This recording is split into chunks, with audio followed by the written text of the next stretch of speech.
안녕하세요. 저는 딸아이 하나 키우며 살아가고 있는 평범한 40대 주부입니다.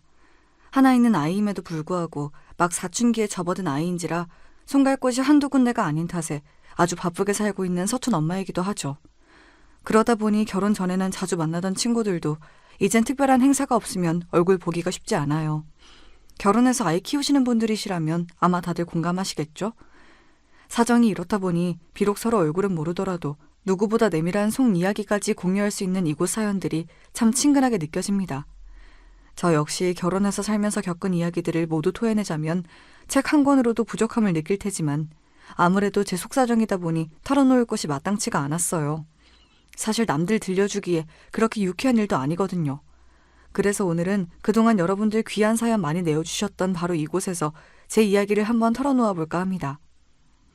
그래도 우리가 한 식구로 한솥밥 먹고 산 세월이 얼마인데 이렇게 우리 모자에게 야멸차게 굴 수가 있어? 남도 아니고 자식까지 같이 낳아놓고 살아놓고는 너 나중에 시연이 보기 부끄럽지 않을 수 있겠어? 어머니야말로 저를 시연이 엄마로 존중해 주셨다면 어떻게 이런 파렴치한 일을 벌일 수가 있어요? 저를 가족으로 먼저 대우해주지 않으신 건 어머님이 먼저예요. 저도 더 이상 이런 취급 받아가며 어머니 가족으로 살 생각 더는 없으니 죄 지은 만큼 벌 받으세요. 이 짧은 대화만으로 그동안의 제 결혼 생활이 어땠을지 대충 짐작이 가시죠? 결혼 생활 내내 제게 무시로 일관하던 시어머니에게 마지막 순간만큼은 통쾌한 한 방을 날리고 나왔습니다. 지금껏 누구에게도 속 시원히 얘기해보지 못했던 제 결혼 이야기 한번 들어보시겠어요? 저는 성격이 꽤나 무던한 편입니다. 웬만한 일로는 화도 잘 내지 않는 편이고 감정의 기복이 그렇게 심한 편이 아니에요. 그러다 보니 남들 눈으로 보기에는 다소 사람이 둔해 보이고 무덤덤해 보일 수도 있다고 생각해요. 저를 낳아주신 부모님께서도 예외가 아니시니까요. 우리 혜연이는 내 딸이지만 참 부처님 가운데 토막이 따로 없어. 예민하면 예민한 대로 살면서 스트레스 받을 일이 많으니 어떻게 보면 차분한 우리 딸 성격이 복일 수도 있겠다. 그래도 살면서 난 눈치 봐야 할 일이 얼마나 많은데 너무 무덤덤하기만 해서 혹시 여우 같은 인간 만나 괜한 상처받을까 엄마는 늘 걱정이야. 제 성격이 저희 부모님하고는 별로 안 닮았거든요. 오히려 엄마나 아빠나 젊어서부터 장사로 먹고 살아오신 분들이라 그런지 남들 눈치를 기민하게 알아채시는 분이었습니다. 그런 분들의 시선으로 보니 당연히 제가 걱정스러웠을 법도 해요. 하지만 부모님 걱정과 달리 무던한 저는 웬만한 사람 상처받을 일들도 어지간해서는 그렇게 예민하게 받아들여지지 않더라고요. 제 나름대로는 제 성격의 장점이라고 생각하는 부분입니다. 결혼할 때도 마찬가지였어요. 남편은 남들 눈을 많이 신경 쓰는 사람이었지만 그래서인지 좀처럼 남들 의견에 흔들리지 않고 뚝심 있게 제 할 일 해나가는 제 성격을 처음에는 참 마음에 들어 했습니다. 넌 타고난 성격이 예민해서 굳이 신경 쓰지 않아도 될 말까지 자꾸 신경 쓰게 되는 게 너무 스트레스인데 당신은 사람이 굳건하고 강해서 좋아. 사실 나도 남들 말 신경 쓰고 싶어서 쓰는 건 아니거든. 이래서 성격이 팔자라고들 하나 봐. 지금 와서 생각해보면 예민해서 항상 매사에 불만이 많은 남편이 끊임없이 내뱉는 하소연에도 제가 짜증내지 않고 무덤덤하게 들어줬던 게 좋았던 게 아닐까 싶기도 해요. 불평불만 많은 사람을 세상 그 누가 반기겠어요.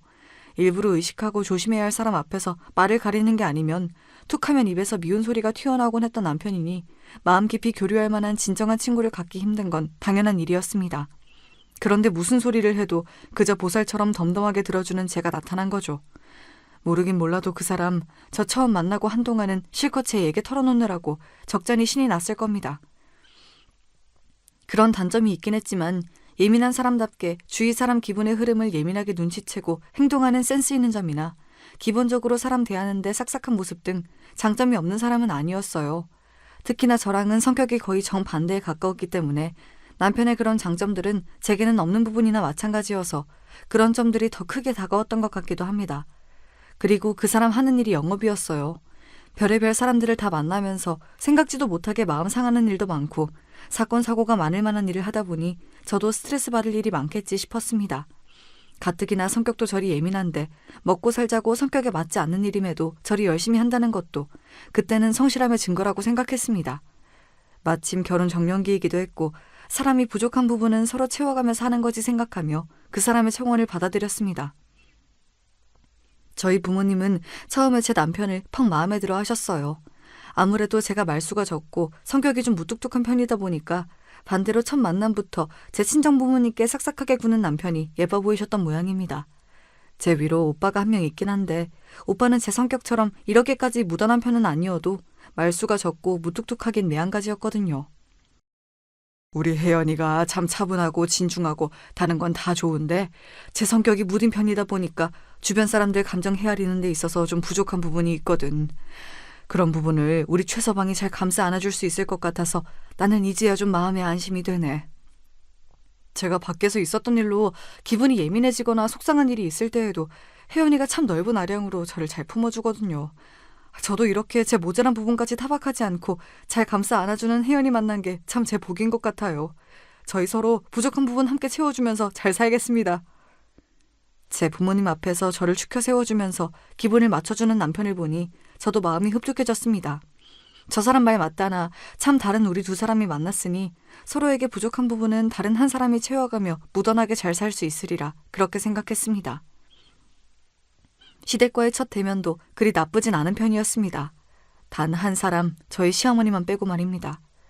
남편은 일남일녀의 장남입니다. 아래로 여동생이 하나 있죠. 처음 시댁으로 찾아간 자리에 시부모님 내외와 시누이까지 다 모여도 단출한 구성이었습니다. 당시에는 아직 시누이도 미혼이었거든요. 시아버지는 처음 저를 보시면서도 얌전하고 차분해 보이는 제 모습이 제법 마음에 드신 것 같았어요. 우리 우성이가 어릴 적부터 성격이 불같은 부분이 있어서 내가 항상 조심을 시켰어요. 물론 사람이 살면서 화나는 일이 어떻게 없을 수가 있겠어. 그런데 저 녀석은 그게 좀 과한 편이야. 사내면 사내답게 좀 대범하게 넘길 줄도 알아야 하는데 어릴 적부터 성격에 예민한 부분이 있는 그거 하나가 내가 참 걱정스러웠어. 그런데 지금 아가씨를 보니 사람이 참 차분하고 심지가 단단해 보이는 것이 우리 우성이랑 같이 살면 합이 참 잘 맞을 것 같아서 내가 마음이 놓여요. 세월은 공으로 먹는 게 아닌 모양인지 처음 만나는 자리에서부터 제 성격이 아버님 눈에 고스란히 드러난 모양이었습니다. 사실 아버님이 생각하신 제 성격만큼은 그대로 맞아떨어진 게 맞긴 하지만요. 시아버지가 제게 그저 좋은 말만 해주셨다면 옆에 앉아 계시는 시어머니께서는 첫 만남부터 제 아들 깎아내리는 것처럼 느껴지셨는지 기분이 썩 좋아 보이지 않으셨습니다. 이 사람은 세 사람 불러다 놓고 아들 흉만 보고 계신데 아가씨 보고 우리 애 두고 도망가라고 고사 지내는 것도 아니고 이만하면 우리 아들도 제 앞가림 잘하는 귀한 내 자식인데 뭘 그렇게까지 말하고 그래요. 아가씨, 이 사람이 괜한 노파심에 하는 소리니 너무 심각하게 생각할 거 없어요. 네, 그럼요. 걱정하셔서 하시는 말씀인 줄 잘 알고 있습니다. 걱정 마세요. 이야기를 나누다 보니 시아버지께서 남편 성격에서 걱정되는 부분을 언급하면 시어머니가 득달같이 남편 편을 들어주는 일이 여러 번 반복이 되더라고요. 대충 집안 분위기가 어떻게 돌아가는지 짐작이 되었습니다. 조금 신경이 쓰였던 것은 제 오빠 편을 들어주는 시어머니를 볼 때마다 시누이 표정이 안 좋아진다는 점이었습니다. 이런 일에 그리 예민한 편이 아닌 제 눈에도 그게 눈에 띌 정도면 그 당시에도 시누이가 굳이 제 어머니에 대한 반감을 숨길 생각이 없었던 게 아니었나 싶어요. 결혼을 하고 나니까 그때 시누이 표정이 왜 그렇게 안 좋았던 건지 이해가 되었습니다. 남편의 예민한 성격은 제 어머니를 꼭 빼닮은 거였어요. 시어머니는 작은 일에도 쉽게 화를 냈습니다. 저같이 좀처럼 화내지 않는 사람이 보기에는 세상에 뭐 그렇게 화날 만한 일이 저리도 많은 건지 좀 신기할 지경이었어요. 지나가다 다른 사람이 무신경하게 툭 치고 지나가도 솔직히 좀 기분은 나쁠 수 있더라도 흔히 있는 일이잖아요. 그런데 그런 일 한 번 당할 때마다 저기 저 인간이 자기를 무시했다느니 피해가려면 얼마든지 피해갈 수 있었는데 괜히 저가 만만하니까 심심풀이 삼아 툭 치고 지나갔다느니 별일도 아닌 일에 살까지 야무지게 붙여가며 화낼 이유를 찾곤 하셨어요. 가만히 보니 단순히 치고 지나갔다는 게 문제가 아니라 기저의식에 자격지심이 기본 바탕으로 깔려있는 듯한 느낌이었습니다. 언니야, 시집와서 저런 꼴을 처음 보니 아직은 그냥 신기한 모양인데 나는 정말 저런 성격 때문에 평생 치를 떨며 살아왔어요. 저런 사람이 집 밖에서 모르는 사람들한테만 저러겠어요? 같이 사는 사람은 정말 죽을 맛이에요. 부모가 됐으면 자식이 뭔가 실수를 하더라도 허물을 감싸 안아줘야 하는 거 아니에요? 설령 정말로 잘못한 게 있으면 거기에 맞게 훈육을 하면 되잖아요. 그런데 자기 심기 조금 거슬리면 너 엄마 말을 뭘로 아는 거야 부터 시작해서 자기를 무시를 하네. 니까짓 게 뭐 잘난 게 있다고 나를 괄시를 하느냐니 이게 자식한테 할 소리예요? 이성보다 감성이 앞서는 사람들의 대표적인 단점이죠. 흥분해서 사고방식이 정상적으로 작동하지 않으니 나중에 후회할 만한 말도 그냥 내뱉고 본다는 거죠. 저야 성인이 다 되어 만난 사람이기도 하고 성격도 신우이와는 다르니 저런 사람도 다 있구나 했으나 평생 저런 주 양육자 밑에서 자란 신우이 입장에서는 정말 상처가 될 만도 하다고 생각했어요. 예민한 사람은 자기 인생도 참 피곤하지만 주위 사람들도 참 비위 맞추며 살기가 쉽지 않겠다는 생각이 들었지요. 결혼하고 나서 한동안 남편이 회사 일로 많이 바빠졌어요. 회사가 사업 규모를 늘리는 모양이었나 본데 그러다 보니 특히 영업 실적 압박이 심해졌던 모양이에요. 가뜩이나 성격이 예민하기 짝이 없는 사람이 전에 없이 회사로부터 압박까지 당하다 보니 날카로운 성격이 더더욱 뾰족해졌습니다. 결혼 전에도 자기도 모르게 말이 날카롭게 나와서 제 앞에서 흠칫하던 걸 몇 번 본 적이 있는데 상황이 이렇다 보니 말투에 날이 서는 건 어쩌면 당연한 일이다 싶었어요. 당신 오늘 많이 늦었네? 밖에서 힘들었을 텐데 야식이라도 좀 해줄까? 지금 시간이 몇 시인데 야식 타령이야. 가뜩이나 가고 싶지도 않은 술자리 불려다니느라 속에서 구멍이 날 것 같은데 이럴 땐 좀 눈치껏 빠릿빠릿하게 굴 수 없어? 제 딴에는 고생하는 사람 챙겨주려고 한 말이었는데 대번에 남편이 버럭하더군요. 피곤하고 스트레스 받을 일이 많으니 말이 곱게 나오지 않나 보다 싶긴 했으나 그렇다고 그게 걱정해주는 사람 함부로 대해도 된다는 뜻은 아니죠. 제가 성격이 무던하고 상처를 쉽게 받지 않는 편이라고 했지 사람 간의 기본 예의 범절까지 무시당해도 된다는 뜻은 절대로 아니었으니까요. 당신 말이 좀 과하네? 밖에서 힘들었을 거라는 건 이해하지만 그럴수록 제 사람들에게는 언행을 더 조심해야지. 이번 일은 당신이 나한테 분명히 잘못한 거야. 생각 제대로 돌아오고 나서 제대로 사과해줬으면 좋겠어. 그러고는 남편이 집을 들어오든지 나가든지 그만 신경을 딱 끊어버렸습니다. 저도 곰곰이 생각을 하다 보면 제 잘못을 깨닫겠죠. 저야 그동안 제 할 일 하면서 충분히 시간을 주면 될 일이었습니다. 아니나 다를까 그래도 본인이 잘못했다는 건 알았는지 남편이 제 눈치를 어지간히도 보더라고요. 그 기민한 사람한테 처음으로 강하게 제 의사표시를 했는데 신경이 안 쓰이면 그게 더 이상할 일이었습니다. 사실 그러고 나서 제가 뭘 더 한 건 없습니다. 그저 남편을 내버려둔 게 다였어요. 그것만으로도 예민한 사람에게는 대단한 액션을 취한 것 같은 효과가 나오더라고요. 여보, 내가 며칠 전에는 말이 너무 과했지. 회사 일이 고되다는 핑계로 내가 내 감정을 제대로 조절 못한 것 같아. 당신 말대로 밖에서 힘들수록 안에서 내 사람한테는 더 잘해야 하는데 미안해. 화 풀어줄 거지? 그야말로 알아서기는 남편 모습을 보자 대충 이 사람을 어떻게 다뤄야 할지 감이 오더라고요. 무던한 제 성격이 이럴 때 참 좋더군요. 길게 보면 이 싸움의 승자는 항상 제가 될 터였습니다. 남편이 제 눈치를 보는 티가 났던지 시어머니 심기가 매우 불편해졌습니다. 저를 보는 눈이 곱지가 않더라고요. 왜 아니겠어요. 본인은 본인 아들이 세상에서 제일 잘난 사람인 줄 아는데 저 미련 곰탱이 같은 마누라 눈치나 보고 앉았으니 그 불같은 성미에 열불이 안 뻗칠 리가 있었겠습니까? 예, 너 남편 그렇게 기죽이는 거 아니다. 밖에서 고생하는 사람 집 안에서만이라도 마음 편히 지낼 수 있도록 내조를 잘해야지. 너 가만 보면 고민 척하면서 우리 우성이 쥐락펴락하는 게 아주 보통 내기가 아니야. 지금은 그게 네가 이기는 것 같아도 길게 봐서 가정의 평화를 생각하면 그게 현명한 행동이 아니야. 그저 집안 평안하도록 남편 심기에 각별히 신경을 쓰도록 해라. 본인도 그렇게 남편 기살려주는 타입은 아니신 것 같은데 아들 문제에 있어서만은 확실히 객관성을 잃고 계신 것만은 분명해 보였습니다. 내조니 남편 심기니 시어머니 입에서 나오는 그 어떤 단어도 본인과 어울리는 단어가 없다는 걸 알고는 계시는지 모르겠으나 어차피 집으로 돌아가면 안 들어도 될 이야기이기도 하니 그냥 네 대충 대답하고 넘어갔어요.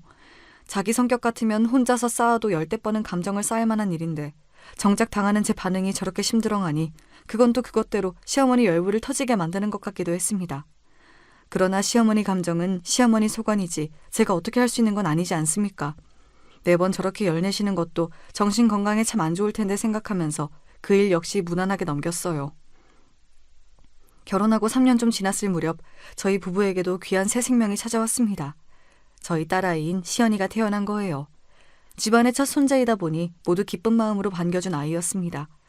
신생아가 통잠자기가 쉽지가 않은데 잘 울지도 않고 밥도 씩씩하게 잘 먹는 게 아주 장군감이었습니다. 시댁에서 보기에도 저희 친정에서 보기에도 예민한 남편 쪽보다는 무던한 제 쪽을 많이 닮은 아이였어요. 솔직히 다행이다 싶었습니다. 남편의 뾰족한 성격의 단점을 그 즈음에는 너무 많이 알고 있기도 했지만 옆에서 지켜보다 보니까 그런 성미 가진 사람들은 무엇보다 자기 스스로가 참 피곤해지더라고요. 제 성격이 좀 답답하게 느껴질 수도 있겠으나 이 성격 가지고 평생 살아보니 그러고 사는 저는 크게 상처받을 일도 없고 사는 게 나쁘지 않았거든요. 아이 입장을 생각해봐도 그 편이 낫지 싶었습니다. 바라 맞이한던 첫 아이를 품에 안았으니 남편이라고 기쁘지 않을 리가 없었죠. 남편이 눈에 넣어도 아프지 않을 정도로 우리 시연이를 사랑한다는 것 자체는 의심의 여지가 없었습니다. 그런데 사랑으로도 극복이 안 되는 문제도 있더라고요. 여보, 내가 아이 대할 때에는 일관적인 태도로 대해야 한다고 몇 번을 말해. 자기 기분 좋을 때는 세상 둘도 없는 사람처럼 잘해주다가 자기 밖에서 기분 나쁜 일 있거나 조금만 심기 거슬려도 애 앞에서 팩 짜증이나 내고. 그게 아이 정서에 얼마나 안 좋은지 내가 수도 없이 말해줬지 않아? 우리 시연이도 방금까지 웃고 장난치던 아빠가 갑자기 자기 기분 안 좋다고 인상 찌푸리고 말도 함부로 하면 얼마나 혼란스럽겠어? 안 그러려고 해도 자기 아빠 앞에서 자꾸 눈치 볼 수밖에 없지 않겠어? 당신 밖에 나가서 눈치 보면서 사는 거 정말 지긋지긋하다며. 그러면서 정작 자기 자식은 집에서 당신 눈치나 보게 만들 거야? 성격이라는 건 정말 무서운 거더라고요. 가만 보면 남편이 제 말을 이해 못하는 눈치는 절대로 아닌데 제 성질머리 이기는 게 그렇게나 힘이 든 모양이었습니다. 남편 혼자만 생각하면 안타까울 일이나 남편의 그런 태도는 정말이지 아이 교육에 좋지 않았습니다. 그래도 아이가 뭔 모를 때에는 그저 아빠가 좋아서 쫄래쫄래 따라다녔지만 저한테도 눈치라는 게 생긴 이후부터는 슬그머니 아빠를 피하기 시작한 시연이었어요. 알아, 나도 노력하고 있어. 근데 사람 마음이 어디 마음먹은 대로 다 되면 세상에 성인군자 아닌 사람이 어디 있겠어. 나도 오죽하면 이러겠어? 그럴수록 엄마인 당신이 더 노력하면 되잖아. 그러는 게 부부 아니야? 처음 몇 번은 노력하는 신용이라도 해보려던 남편이 이러한 상황이 계속 반복되자 이제는 적반하장으로 나오기 시작했습니다. 하기야 좋은 말도 3번이면 지겹다는데 듣기 싫은 소리 반복해서 듣는 기분이 좋을 리는 없었습니다. 하지만 저도 부모가 되었으면 할 도리는 해야죠. 다른 건 무던하게 넘겨줄 수 있는 문제라고 해도 아이가 상처받을지도 모르는 일을 그냥 지나가는 건 결코 있을 수 없는 일이었습니다. 다른 건 몰라도 우리 시연이 마음 다치는 꼴은 절대로 두고 보지 않을 거야. 당신 그렇게 당신 성질 못 이길 것 같으면 그럴 땐 차라리 집에 들어오지 마.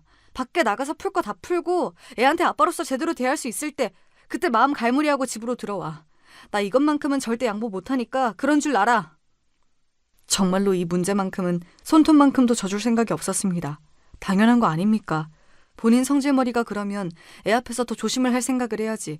그걸 어떻게 제 자식 앞에서도 그대로 팩 성질 부릴 생각을 하고 있어요? 그건 부모로서 절대 안 될 말이었죠.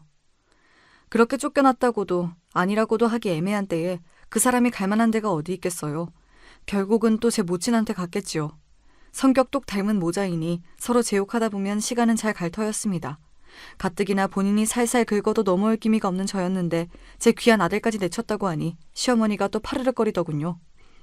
너 이제 하다 내 아들을 집에서 쫓아내기까지 하니? 네가 지금 그 정도로 살 수 있는 게 다 누구 덕분인데? 내 아들이 제 몸 갈아가며 뼈 빠지게 벌어다 먹여서 편하게 살고 있으면 받들어 모셔도 모자랄 판에. 이래서 집안에 사람이 잘 들어와야 해. 애초에 좀 있는 자식 며느리로 들였으면 우리 우성이 이렇게 고생할 일도 없이 팔자 피고 잘 살았을걸. 아이고 내 팔자야. 애초에 있는 집 자식이 어머니 아들 같은 사람 뭘 보고 결혼식이나 했겠어요. 하지만 그 말까지 했다간 괜히 또 긁어부스러 만들 것 같아 잠자코 있었습니다. 자기는 길길이 날뛰고 있는데 또 저는 평소처럼 평온한 얼굴을 하고 있자 시어머니 우라통이 터진 모양이었습니다. 예, 너 지금 시어미가 말을 하는데 태도가 그게 뭐야? 너 정말 내가 그렇게 우스워? 내 아들도 쫓아내더니 이젠 시어미 말도 말같이 들리지가 않는다는 거야 뭐야? 저러다 혈압 터져서 쓰러지는 건 아닐까 싶었습니다. 이번에도 대꾸 안 했다가는 더 큰 난리를 칠 것 같아 제가 차분히 입을 열었어요. 그렇다고 어머님께 한 소리 들었다고 제가 불손하게 굴면 어머니 심기가 얼마나 상하시겠어요. 시연 아빠한테 그렇게 얘기한 건 아이 교육을 위해서 꼭 해야 할 말이었어요. 어머니도 시연이가 정서적으로 불안한 부분 없이 건강하게 잘 자라기를 바라시죠. 요즘 들어 애 아빠가 애한테 하는 태도가 너무한 부분이 많았어요. 길게 보면 결국은 우리 시연이를 위한 일이니까 어머니께서 아량을 보이셔서 조금 더 너그럽게 이해해 주세요. 말이 설명이지 솔직히 달래는 거나 다름없었어요. 다 맞는 말인데도 또 결국 본인이 진 것처럼 느껴졌는지 다시 소리를 지르려는 시어머니를 시아버지가 막아섰습니다. 시어머니가 저렇게까지 말을 하는데도 말귀를 못 알아듣고 잡돌이를 하려고 들어? 어른이 되어서 먼저 잘못한 자식을 꾸중하진 못할 망정 그놈도 이제 애 아범까지 된 마당에 무슨 10살 어린애라도 되는 것처럼 싸고 들어. 싸고 들게. 내가 정말 며느리 보기 민망해서 내가 그놈 그 예민한 성질머리가 언젠간 일을 칠 줄 알았어. 당신도 똑바로 들어. 내 보기엔 당신도 그놈이랑 하는 짓 하나 다를 거 없어. 시아버지 호령에 그제야 시어머니가 깨갱하더라고요. 희한한 게 그래도 시아버지 말씀에는 맥을 못 추는 시어머니였어요. 하기야 그러지라도 않았다면 두 분이 진작 갈라서도 이상할 게 없긴 하죠. 제 딴엔 우리 시연이와 남편 사이가 나중에 돌이킬 수 없는 지경에 이르기 전에 아직 아이가 어릴 때 바로잡을 수 있는 부분은 바로잡고자 남편에게 쓴소리를 한 거였는데 그게 남편 심기를 거스른 모양이었습니다. 남들 보는 눈 신경 쓰는 남편답게 부인이 집에서 내친 것도 자존심이 상했는데 그걸 들은 자기 모친이 제게 한 소리 하는 것까지 아무렇지 않게 넘어간 저이니 그 성질머리에 부하가 치밀어 올랐던 모양입니다. 여보, 내가 당신한테 밖에서 감정 정리하고 들어오라는 건 그렇게 감정을 다스리고 집으로 잘 돌아와서 우리 시연이랑 잘 지내보라는 뜻이었지. 이렇게 당신 멋대로 마음대로 외박하라고 한 소리가 아니야. 이래도 불만이고 저래도 불만이면 도대체 뭘 어쩌라는 거야? 밖에서 힘든 일 있는 것도 한두 번이 아닌데 나라고 화내고 싶어서네? 이만하면 나도 할 만큼 하고 있는 건데 당신은 무슨 불만이 그렇게 많아? 비뚤어지려고 작정이라도 한 인간 같았습니다. 이래서 사람 고쳐 쓰는 게 아니라고 하는 건가 싶었어요. 무엇보다 저로서는 남편의 심리가 당최 이해가 가질 않았습니다. 그럼 앞으로도 이렇게 자기 성질 다스리기 힘들면 저랑 저희 딸 안 보고 살기라도 하겠다는 거예요, 뭐예요? 그렇게 남편이 밖으로 나도는 날들이 많아졌어요. 마음 들 곳이 없어지니 제가 갈 곳이라고는 결국 친정뿐이더라고요. 차마 친정 부모님 걱정시킬까봐 못하던 이야기를 받아주던 건 하나뿐인 오빠였습니다. 오빠, 내가 나 살기 바쁘다고 친정 문제에 너무 관심이 없었지. 자식이라고 달랑 우리 둘뿐인데 오빠한테 부모님 문제 다 밀어놓기만 하고 내가 정말 미안해. 내가 너 어떻게 사는지 모르는 것도 아닌데 별소리를 다 한다. 제 가정 이러고 사는 게 다 그런 거지. 나라고 뭐 크게 다를 것 없어. 원래도 오빠나 저나 말수가 많은 편은 아니었기 때문에 그리 살가운 남매 사이는 아니었지만 아무래도 각자 가정을 이루고 나니 더더욱 둘이서만 얘기할 기회가 없더라고요. 오빠도 저희 친정엄마 통해 대충 제 상황을 듣기야 했겠지만 제가 직접 듣는 저희 시댁 소식은 또 다르게 느껴지는 모양이었어요. 사실 남편이나 시모나 성격이 그 정도일 줄은 몰랐던 것 같았습니다. 제 이야기를 듣는 오빠 얼굴에 어느새 수심이 가득 들어찼습니다. 시연이 아빠가 보기보다 성격이 더 예민한 부분이 많은가 보다. 남자가 그러면 부인이 많이 고생스러울 텐데 네가 중간에서 새우등 터지고 있는 건 아니야? 뭐 눈치를 준다고 내가 일일이 신경 쓰는 성격도 아니고 성질 부려봤자 결국은 자기 손해지 뭐. 결혼 전에는 솔직히 이 정도인지 몰랐지만 이제 시연이도 있는 판에 이제 와서 어쩌겠어. 고칠 건 고쳐가며 살아야지 뭐. 제게는 이미 일상이 된 문제라서 그렇게 심각하게 받아들이지 않았는데 새로이 듣는 오빠 입장에서는 제 걱정이 많이 된 것 같았어요. 그래도 동북 형제라고 동생이 시집가서 고생할까봐 마음 써주는 오빠를 보니 이제 오빠도 나이를 들었구나 싶었습니다. 그 즈음에는 만날 출근하기 싫다는 말을 입에 달고 사는 남편이었습니다.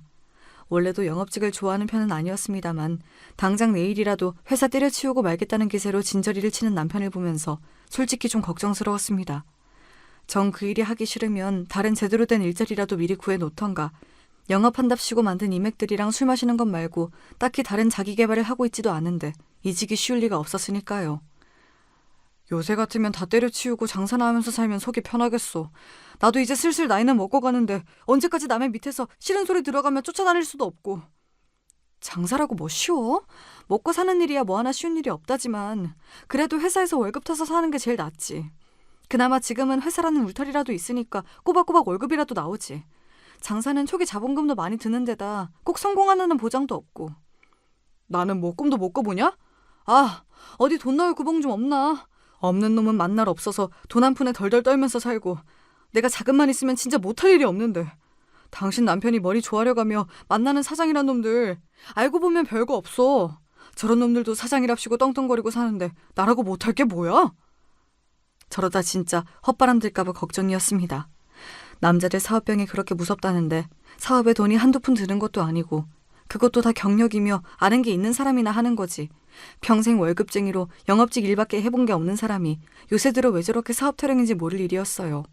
물론 본인이 백날 떠들어봐야 사업할 돈이라고는 먹고 죽으려고 해도 없는 집구석이었으니 그저 저렇게 입으로 스트레스나 좀 풀고 제발 회사에서든 우리 시연이한테든 정신 좀 똑바로 차리고 살았으면 싶었죠. 요즘 들어 부쩍 회사 때려치우고 싶다는 얘기나 사업 얘기를 자주 꺼내는 남편에 대한 이야기가 나오자 오빠가 많이 걱정하더군요.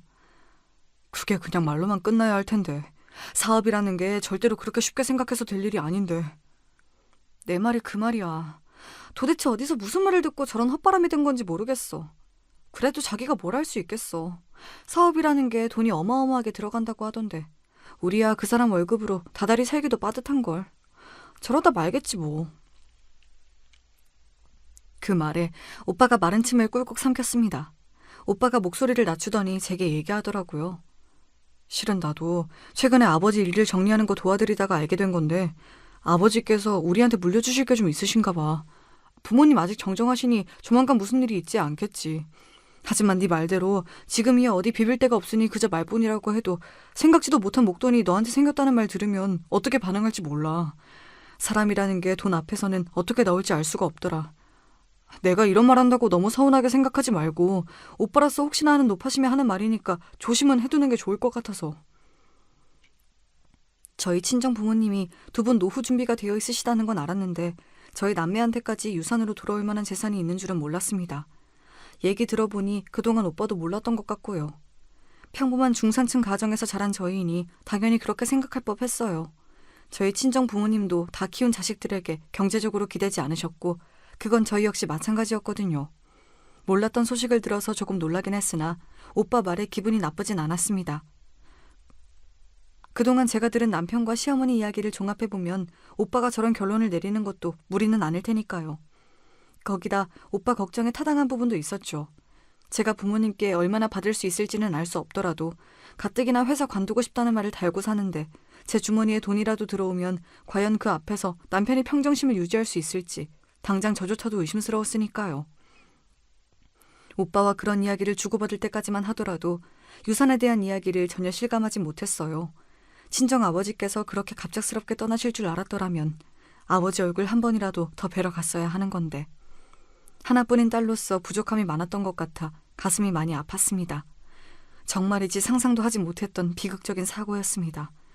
갑작스러운 아버지의 사고 소식에 온 친정 식구들이 슬픔에 잠겼으나 그래도 길게 고통받지 않으시고 일찍 편안해지신 거라고 생각하자며 미어지는 가슴을 부여잡고 애써 서로를 다독였습니다. 당연히 저희 집안의 유일한 사위이니 남편도 상주로서 함께 빈소를 지켰어요. 아버지가 그동안 쌓은 인망이 좋으셔서인지 3일장 내내 조문객이 끊이지 않아 저희 가족은 아버지를 보내드린 슬픔에 온전히 잠겨있을 여유가 없을 정도였습니다. 워낙 찾아오시는 분들이 많으시니 그분들 하시는 말씀을 저희가 다 듣고 있을 새도 없었고요. 아무래도 그때였던 것 같아요. 생각지도 못하게 제 부인이 제 장인으로부터 거액의 유산을 물려받을지도 모른다는 소식을 듣게 된 건 말이죠. 아까 장인어른 옛날 동료분께서 하시는 말씀을 들어보니까 장인어른께서 예전에 투자해둔 변두리 건물이 시세가 많이 올랐다고 하시더라고. 당신 왜 그런 얘기 안 했어? 나도 몰랐으니까. 나나 오빠나 우리 엄마 아빠한테 그런 거 바란 적 없어. 돈 얘기 중요하다는 거 나도 아는데 우리 아직 상중이야. 나중에 정리를 할 때 하더라도 아버지 가신 지도 얼마 안 됐는데 나 이런 얘기하는 거 불편해. 가뜩이나 장래 내내 거의 밤을 새다시피 해서 신경이 곤두서 있었는데 은근슬쩍 유산 욕심을 보이는 남편이 마뜩치 않아 말이 곱게 나가지 않더라고요. 본인 부모여도 상중에 나한테 저런 소리를 할까 싶어 솔직히 좀 실망스럽기도 했습니다. 어차피 받을 유산 며칠 늦게 물어본다고 어디 가는 것도 아닌데 꼭 이런 타이밍에 저렇게 눈치 없이 굴어야 하나 싶었죠. 평소에는 그렇게 남들 눈치를 살피면서 돈 욕심 때문에 그런 생각도 못하는 건지 아니면 할 필요도 없다고 생각하는 건지 하여튼 마음에 드는 게 하나도 없었어요. 오빠가 전에 걱정하면서 해주던 얘기도 생각나고 머릿속이 복잡해졌습니다. 그렇게 장례가 끝나고 본격적으로 유산에 관한 이야기가 나오게 되었어요. 전에 오빠한테 들었던 이야기도 있고 해서 일단 그 자리에 남편은 동석하지 않고 친정엄마와 저희 남매 둘이서 먼저 이야기를 시작했습니다. 너희 아버지 사고로 보상금이 나온 건 알고 있지? 돈이 아무 죄가 없다지만 솔직히 내가 그 돈 갖고 있고 싶지가 않구나. 나야 지금 사는 이 집도 있고 나 죽을 때까지는 모자라지 않을 만큼 그 사람이 생활비도 남겨줬고 너희한테 따로 얘기는 한 적 없는데 예전에 너희 아빠가 거래하던 사업체가 부도가 나는 바람에 현금 대신 부동산을 하나 받은 적이 있어. 그게 그 당시에는 워낙 총구석의 낡은 건물이라서 사실 돈 될 만한 건 아니었는데 우연찮게 그 주변에 리조트가 들어서게 되어서 생각지도 못하게 시세가 많이 올랐더라고. 우리가 다른 건 가진 게 없고 줄 거라고는 그거 하나뿐이라 이참에 보상금 나온 거랑 같이 너희들한테 나눠줄까 한다. 남편이 들었다던 얘기와 거의 비슷했습니다. 자식들도 모르는 이야기를 어른들끼리는 잘도 아시는구나 싶었습니다. 저희 남매가 그동안 부모님 재산이 관심이 없어도 너무 없기도 했고요. 그렇게 조용히 고개만 주걱거리던 저희 남매는 친정엄마가 말씀하신 유산 규모에 그만 입이 떡 벌어졌어요. 14억이요? 그래, 부동산 처분한 거랑 보상금 합치니 그 정도 되더구나. 상속세며 세금 다 뗀 금액이 그만큼이니까 너희 둘이 각각 7억 정도라고 생각하면 된다. 복잡한 건 너희 아버지 생전에 함께 처리를 했으니 니들이 달리 신경 쓸 건 없고. 예상보다 금액이 너무 컸습니다. 태어나서 구경도 해본 적 없는 큰 돈이었어요. 저희 부모님한테 그만한 돈이 있다고 생각도 해본 적이 없어서 정말 놀랐습니다. 그건 오빠도 마찬가지였어요. 돈이야 많으면 많을수록 좋은 거지만 아버지가 갑작스레 가시게 되어 받은 돈이라 생각하자 명구스럽기도 했습니다. 친정집을 나서면서도 아직도 정신을 못 차리고 있는데 오빠가 대뜸 제 어깨를 부여잡았습니다. 혜연아, 오빠가 했던 말 기억하고 있지? 대본에 무슨 뜻인지 알아들었어요. 오빠의 걱정이 현실이 되었으니 제게 당부의 말을 하는 것도 무리가 아니었습니다. 저는 마른 침을 꿀꺽 삼키고는 오빠에게 다부지게 고개를 끄덕였습니다. 그러고 며칠 고민을 하긴 했습니다만 그렇다고 언제까지 남편한테 아버지 유산 얘기를 하지 않을 수만은 없었습니다. 제 눈치만 살피고 있긴 했지만 은근히 유산에 대한 이야기에 이미 관심이 쏠려있던 남편이었어요. 모르면 모를까 자기도 들은 게 있는데 제가 아무 말 않고 있으니 저도 어지간히 속이 탔을 겁니다. 아버지 유산 말인데 우리도 몰랐는데 아버지 앞으로 되어 있던 건물을 처분하셨나 봐. 그게 값을 잘 받아서 생각보다 받을 게 많은 것 같고. 얼마나 되는데? 오빠랑 똑같이 나눠서 7억 정도 된대. 7억? 남편 눈이 튀어나오는 줄 알았습니다. 왜 아니겠어요. 7억이 한두 푼도 아니고 생각지도 못했던 거에게 남편 눈이 번들거리는 것이 불안했습니다. 하지만 남편이랑 계속 같이 살지 않을 것 같으면 몰라도 앞으로 쭉 같이 살 거면 말을 하는 게 맞긴 했어요. 제가 반대 입장이라도 남편이 유산에 대한 얘기를 안 하면 괘씸하게 느껴졌을 테니 아버지 유산에 대해 말한 것 자체는 잘못이라고 생각하진 않습니다. 제가 유산에 대한 말을 한 지 겨우 하루밖에 지나지 않았는데 시어머니가 저희 집으로 찾아오셨어요. 어찌나 사이 좋은 모자인지 곳에 그 얘기를 미주알 고주알 다 털어놓은 모양이었습니다. 너 그렇게 큰 돈이 생겼다면서 어떻게 나한테 한마디도 안 할 수가 있니? 이게 어디 보통 일이니? 당연히 집안 어르신들한테 말씀을 드려야지. 제 아버지가 저 주신 돈인데 제가 그걸 왜 시모한테 보고해야 합니까? 두 모자가 무슨 말을 했는지 정확하게는 알 수 없어도 결코 좋은 방향이 아닐 거라는 것 정도는 그간의 행태로 충분히 알 수 있었어요. 아니나 다를까 시어머니가 대뜸 그러더군요. 그게 적은 돈도 아니고 그런 돈은 가만히 놀리는 거 아니다. 내가 그동안은 굴릴 만한 돈이 없어서 얘기를 안 했는데 실은 내 지인 통해서 아주 좋은 투자처가 하나 생겼거든. 그게 끼워주기만 하면 수익률은 무조건 보장되어 있는 건데 내가 먹고 죽으려고 해도 거기 넣을 돈이 없어서 잠도 안 왔더랬어. 그런데 이렇게 다시 없을 기회가 오다니 우리가 돈복이 아주 없는 건 아닌가 보다. 저희 아버지 유산인데 왜 우리 돈복이 되는 건지 모를 일이었습니다. 평소에 그렇게 마음에 안 차는 며느리 남처럼 대하시더니 뽑아먹을 게 생기니 제 돈이 당연히 당신 돈인 것처럼 말하는 것도 못마땅했죠. 그런 쪽으로는 생각을 안 해봐서요. 그리고 세상에 무조건적으로 수익률이 보장된 투자처라는 게 어디 있겠어요. 다들 자기 사업에는 그런 식으로 얘기하겠죠. 얘가 뭘 몰라도 이렇게 몰라? 그 돈 그냥 은행에 처박아두면 물가 오르는 만큼 손해인 거야. 그래, 어머니 지인분 나도 아는 분인데 그분이 돈 관련해서는 정말 확실한 분이셔. 절대 당신 원금 손해보는 일 없을 테니까 믿고 맡겨도 돼. 고양이한테 생선을 맡기지 저들 모자를 어찌 믿고 돈을 맡기라는 건지 참 기가 찼습니다. 하지만 제 입장에서도 반드시 확인하고 넘어가야 할 부분이 있었죠. 저한테도 저희 아버지께서 물려주신 귀한 돈이에요. 당연히 제 의사가 제일 중요한 거 아니에요? 해주신 말씀은 생각은 해볼게요. 그렇게 두 모자 피말리는 며칠의 시간이 더 지났어요. 그 사이에도 그 둘에게 얼마나 들볶였는지 모릅니다. 이런 천금 같은 기회 날릴 거라며 윽박지르다 거의 애원을 하다 아주 난리도 아니었죠. 결국 저는 단단히 단서를 달고 돈을 빌려주기로 했습니다. 하도 말씀을 하시니 일단 빌려드리긴 하는데 저로서도 결코 쉬운 일이 아니라서요. 세금 문제도 있고 이런 일일수록 깔끔해야 하니 공증도 해주셔야 해요. 아시겠어요? 그럼 당연히 해줘야지. 두 모자가 눈이 벌개져서 달려드는 걸 보면서 진심으로 추하다는 생각이 들었습니다. 제 돈이 자기들 것이 된 것도 아닌데 모자가 신이 나서 시댁으로 쫓아가더군요.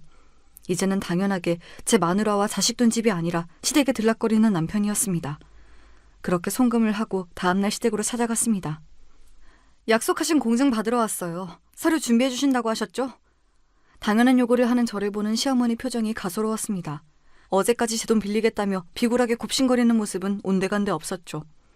순진한 년, 공증은 무슨, 내 주머니에 들어왔으면 내 돈이지.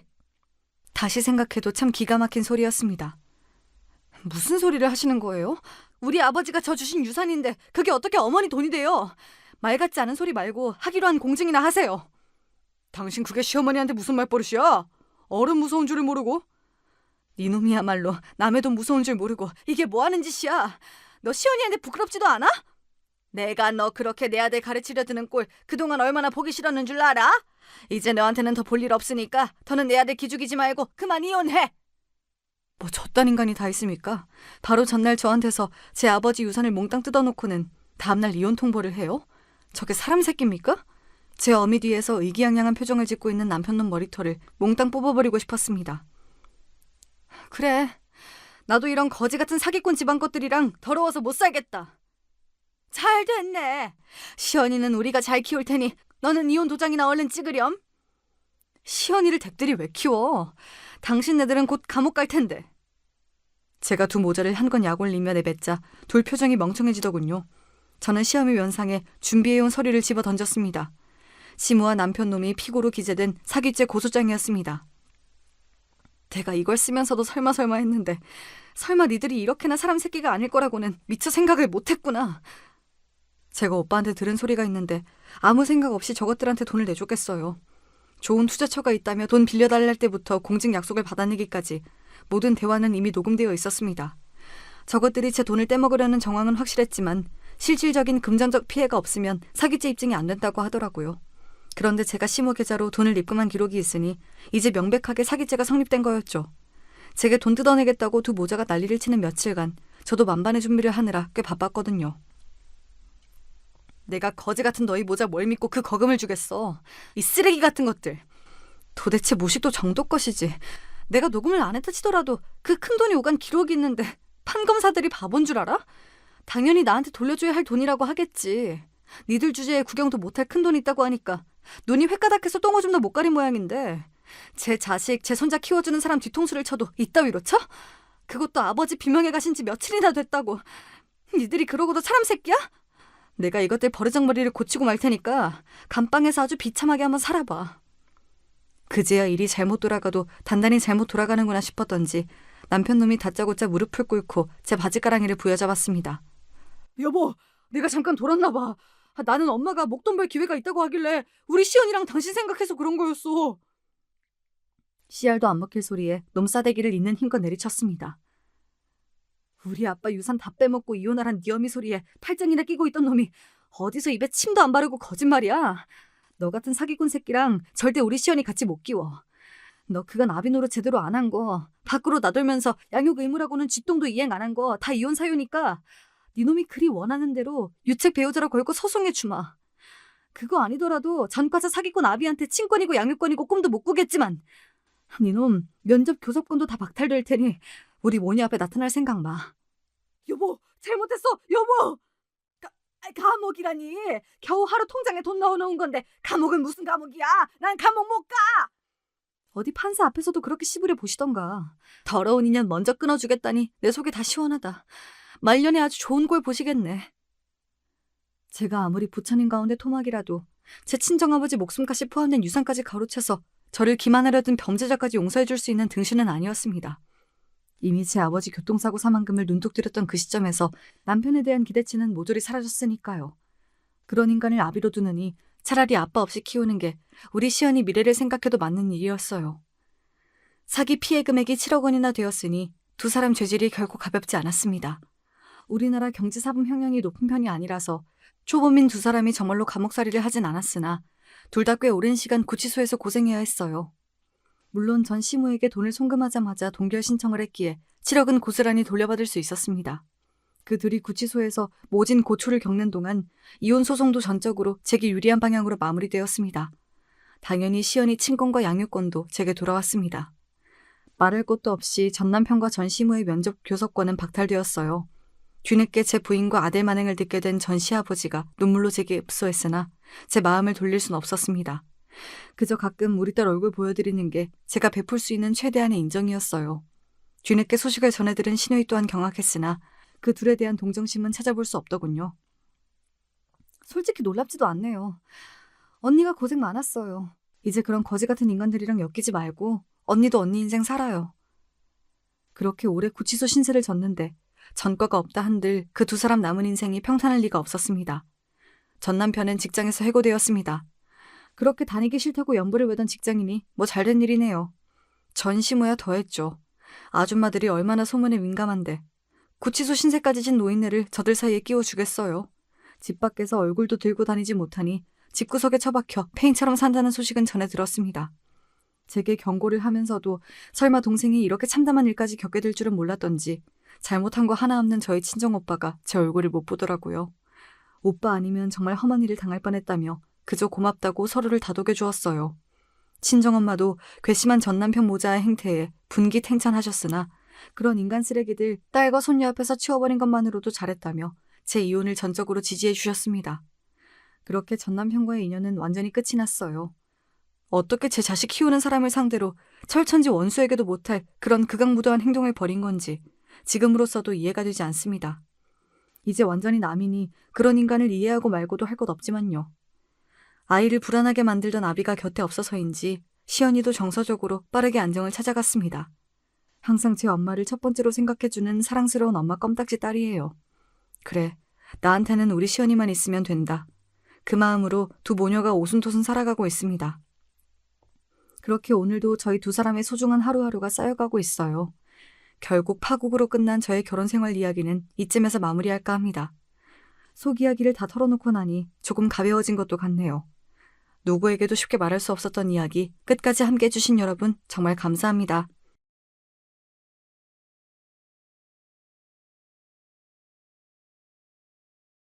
안녕하세요. 하루 종일 날씨가 흐릿한 날 경기도 모처에서 제 이야기를 사연으로 보내보고자 컴퓨터 자판을 두드려 봅니다.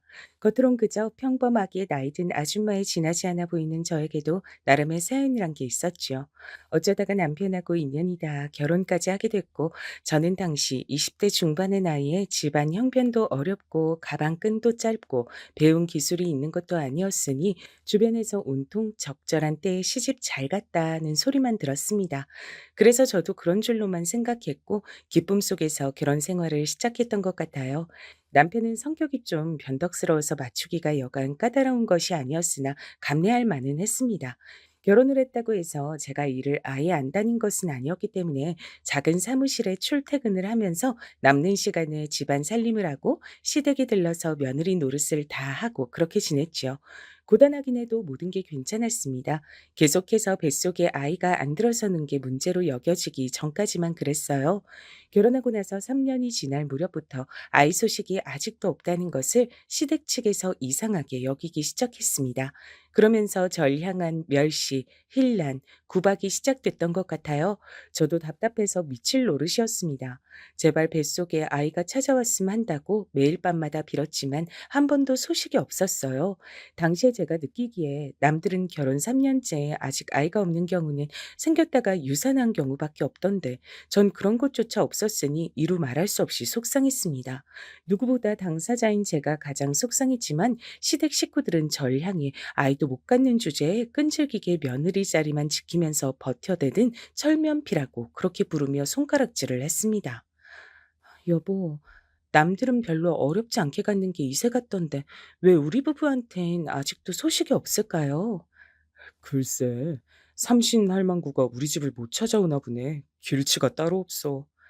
하지만 그런 상황 가운데 초조해하며 하루하루 피가 말라가는 건 저뿐인 듯 했습니다. 남편은 강 건너 불구경을 하듯 항상 태도를 그렇게 굴었죠. 제가 시댁 식구들에게 구박을 심하게 받는 것도 남편은 알았지만 그건 역시 남일 보듯이 굴었습니다. 그렇기나 부부간에 유대감이 없는 남자였는데 전 그런 것도 당시에 고려하지 못하고 그저 제가 떨어지지 않기 위해선 꼭 붙잡아야 할 유일한 생명줄인 것 마냥 남편을 그렇게 여겼던 것 같아요. 남편에게 하소연을 하면서도 정작 따지진 못하고 시댁 식구들 앞에서 할 말 한 번 제대로 해본 적 없고 그런 시간만 보내다가 결혼 5년을 채웠습니다. 도저히 안 되겠다. 하등 쓸모없는 걸 언제까지 참아주고 기다려줘야 돼? 우리 아들 곁에서 이젠 떨어져라. 어머님, 그 말씀은 이혼을 하라는 건가요? 어떻게 저한테 이러실 수가 있으세요? 그간 제가 얼마나 군소리 한 번 안 하고 어머님 말씀 따르면서 별별 종노릇까지 다 했는데 그걸 뻔히 아시면서 어떻게 이러세요? 종노릇이라니? 너 어디 가서 말 조심해. 누가 보면 내가 며느리 잡아먹는 시어머니인 줄 알겠다. 나같이 인내심 좋고 생각 깊은 사람이 또 어디 있다고. 그런 황당한 오해받는 건 상상만 해도 억울해. 어휴, 넌 그냥 입이나 꼭 다물고 우리 아들하고 이혼해. 나도 귀한 아들한테 이혼 딱지 붙여주기 싫은 엄마인데 네가 애 하나 못 가지는 몸이니 뭘 어쩌겠어. 그간 똥 밟았다 생각하고 이제라도 우리 아들한테 옳은 짝을 붙여다 줘야지. 하여간 넌 쓸데없는 소리 하고 다니지 말고 입 꼭 닫고 이혼만 해주면 돼. 어려운 거 아니잖니? 결혼하고 5년 동안 아이 소식이 없었을 때 시어머니로부터 그런 소리를 들었습니다. 이혼하고 몸만 달랑 나가달란 통보였죠. 남편의 재혼에 걸림돌이 되면 안 되니까 이혼하면서 입을 가만히 닥치고 꺼져달란 요구까지 함께였습니다. 그런 걸 요구할 거라면 적어도 대가는 있어야 했던 거 아닐까요? 제가 얼마나 우스운 존재로 비춰졌으면 10원 한 장 내미는 법이 없었을까요? 그간 눈칫밥을 지독하게 먹어오면서 어떻게든 버티고 살려고 했던 저의 부단한 모든 노력들이 사실은 아무 의미도 없는 것이었다는 판결문이 내려진 것 같아서 너무 비참했습니다. 시어머니께서 말씀하시길 남편도 이미 저와 이혼하는 것에 긍정적으로 동의를 했다고 하셨어요. 거기까지 듣고 나자 견딜 수가 없어진 전 극심한 스트레스 때문이었는지 복통을 호소하며 쓰러졌습니다. 전 병원에서 눈을 떴고 의외의 사실을 알게 됐어요. 의사의 말에 귀를 의심했죠. 네? 뭐라고요? 제가 임신을 한 상태라고요? 검사를 해보니까 임신 상태였을 뿐더러 무려 13주나 되어 있었어요. 그런데 배가 전혀 안 나와서 제가 눈치를 못 챘던 겁니다. 아이고 참나. 임신 소식을 이렇게 요란하게 알리는 며느리 얘긴 내가 듣도 보도 못했는데 넌 참 유난이다. 시어머니께선 민망함을 털어내시려는 듯 연신 제 옆에서 손 부채질을 하며 말씀을 하셨습니다. 남편은 구석에서 자고 있었어요. 살짝 코까지 골면서 팔자 한번 좋아 보였죠. 다른 환자들과 같이 쓰던 다인용 병실이었기 때문에 저는 남편의 그런 모습이 창피하고 민망하였으나 시어머니께선 기특한 우리 아들을 바라보는 눈빛으로 흐뭇해 하셨죠. 어머님, 그러면 이제 이혼 얘긴 없어진 건가요? 제가 임신을 했잖아요. 그 그래야지. 너도 참 내가 하도 오래도록 손주 탄생을 기다리다가 목이 빠지게 돼서 섭섭하고 답답한 마음에 한 소리를 한 것 좀 가지고 혼자 진지해져서 왜 그러니? 이혼이란 게 어디 쉬운 일이야? 그냥 한 번 해본 소리나 마찬가지였어. 네? 저는 충격받아서 쓰러지기까지 했는데 자칫 잘못했으면 뱃속의 아이도 잃을 뻔한 복통이었는데 어머님께선 그냥 해본 소리였다고요? 그러길래 누가 그렇게 심약하래? 그래가지고선 애 낳기나 하겠어? 뱃속 아이가 무사히 태어나나 안 태어나나 내가 그것도 가만 두고 봐야겠구나. 그리고 이왕이면 꼭 나한테 손자를 안겨줬으면 한다. 손녀 말고 손자. 알았지? 시어머니께선 짜증을 내시며 나가버리셨죠. 그리고 이튿날 제가 태어날 때까지 와보지 않으셨습니다. 와서 하는 것 없이 자기나 하던 남편은 정작 제가 태어날 때 일이 바쁘다면서 와주질 않았네요. 그래도 저는 뱃속에 아이가 있어서 더 이상 외롭다는 생각은 들지 않았어요. 생명이 제 안에서 자리를 잡았다는 것 자체로도 놀라운 기적이더라고요. 아직 얼굴을 보지도 못했는데 벌써부터 든든했고 의지가 됐습니다. 이 세상 유일무이한 제 분신이 저의 뱃속에 들어있다는 게 믿어지지 않았고 너무 늦게 알아차려서 미안한 마음뿐이었어요. 몇 주 후 검진차 찾아간 병원에선 뱃속 아이의 성별을 넌지시 알려줬습니다. 우회적인 표현이었지만 바로 알아들을 수 있었지요. "어때? 오늘은 성별 구분이 된다고 하든 다녀온 병원에선 뭐래? 아들이래? 아들이라고 하지?" "아, 그게요. 어머님 병원에서 말하길 리본이 어울릴 것 같다고 그렇게 알려주더라고요." "뭐라고? 리본? 그렇다면 뭐야? 딸년이란 소리야? 머리에 리본 꽂고 다니는 건 딸년들이나 하는 거잖아. 손자 말고 손녀? 에라이!" "그래도 똑같이 어머님 손주예요. 너무 그렇게 실망하시면 뱃속에서 어머님 손주가 듣고 슬퍼할 거예요." "그런 우라질 같은 소린 때려치우렴. 나 실망시키고 싶지 않았음. 네가 아들을 임신했어야지. 그토록 오래 기다렸다가 아이를 품었으면서 기껏해야 딸년이어서 되겠어? 너도 참 너다." 시어머니 앞에서 더 아무 말도 못하고 입을 힘주어 닫고 주먹을 꽉 쥔 채로 돌아서야만 했던 게 당시의 제 모습이었죠. 시어머니만 떠올리면 머리가 아프다 못해서 터질 것만 같았습니다. 가슴은 뻐근하고 쓰라리고 갑갑했지요. 소위 화병이라고 불리는 것이었어요. 저는 화병을 시어머니 때문에 걸렸습니다. 임신한 몸으로 화병까지 앓자니 정말 죽은 맛이었는데 남편이란 놈은 일말에 도움도 안 됐어요. 저를 버티게 한 건 단지 부풀어 오르는 배 안에 든 소중한 생명이었습니다. 출산하면서도 저는 하마터면 죽을 뻔했어요. 출혈량이 엄청났다고 하더라고요. 출산 직후부터 의식이 날아갔다가 꼬박 사흘 만에 눈을 떴습니다.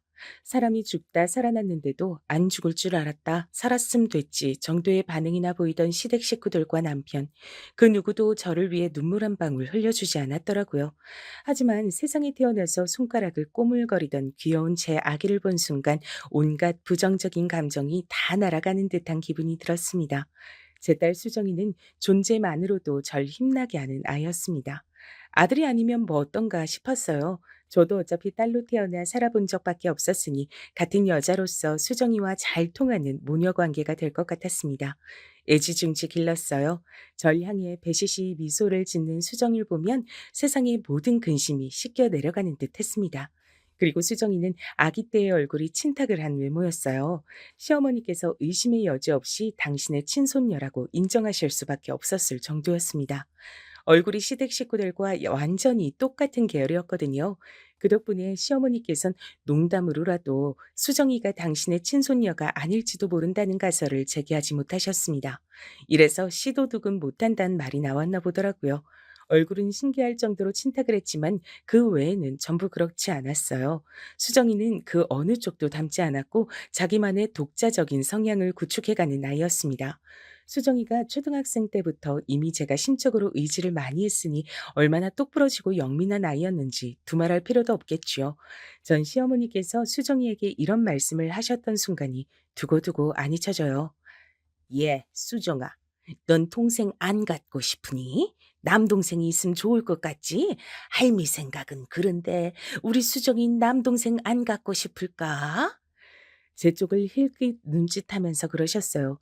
제가 둘째를, 그러니까 아들을 못 낳고 있다는 것을 비난하시고 눈치를 주고 싶으셔서 시어머니께서 그렇게 구시는 것이었는데 여느 때처럼 저는 화병으로 타들어가는 속만 붙잡으며 애써 외면을 했건만 수정이는 똘망똘망한 눈빛과 목소리로 이렇게 대답을 하더군요. "안 가지고 싶어요." "수정이 얘가 왜 이럴까? 넌 그러면 평생 동생이 안 생기고 너 혼자여도 괜찮단 소리야?" "네. 동생 없어도 괜찮아요. 할머니는 안 괜찮으신 거예요?" "이 할민 당연히 안 괜찮지. 수정아, 집안에 원래 딸만 있으면 안 되는 법이야. 아들도 있어야지. 너 혼자 이렇게 외동딸로 계속 자라면 우리 집안은 어떡하라고. 우리 집안의 대가 끊길 수도 있어. 되는 남자가 있는 법인데, 그니까 얼른 아들이 생겨야 좋은 거다. 이 할미가 우리 수정이한테 얼마나 남동생을 만들어주고 싶은지 몰라. 네 엄마가 협조를 안 해줘서 그렇지." 할머니, 그러면 할머니가 낳으세요. 우리 엄마한테 남동생 낳으라고 하지 마시고 할머니가 낳으시면 되잖아요. 수업 시간에 선생님이 그랬는데 원래 필요하다고 직접 말을 한 사람이 행동하고 실천을 해야 맞는 거래요. 그게 바로 솔선수범이라 그랬어요. 저 잘 배워왔죠? 시어머니께선 귀가 터질 듯 붉게 달아오른 채였고 전 놀란 가슴이 미친 듯이 뛰고 있었습니다. 어른들을 놀라게 만든 제 딸 수정이는 정작 태연자약하기만 했죠.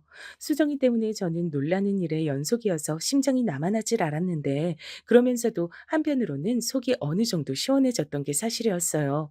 화병으로 뭉친 것들이 때마다 풀리는 감각이었습니다. 수정이가 자랄수록 영특해져서 도저히 당신께서 이겨먹을 수가 없자 시어머니께선 이 점을 몹시 분하게 여기셨어요. 도대체 애 교육을 어떻게 시키는 거야? 네가 애한테 나만 보면 비꼬고 놀려먹으라고 지시를 내린 거 아니야? 애를 단단히 그런 식으로 잘못 교육시켜 놓은 거 아니냐고? 어머님, 매번 저한테 애 교육 문제로 이렇게 말씀을 주셔봤자 소용이 없어요. 수정이는 워낙 애가 알아서 잘하기 때문에 제가 건드릴 것도 없고요. 제가 어린 자식한테 뭐 자기 할머니한테 대들라고 가르칠 이유도 없습니다.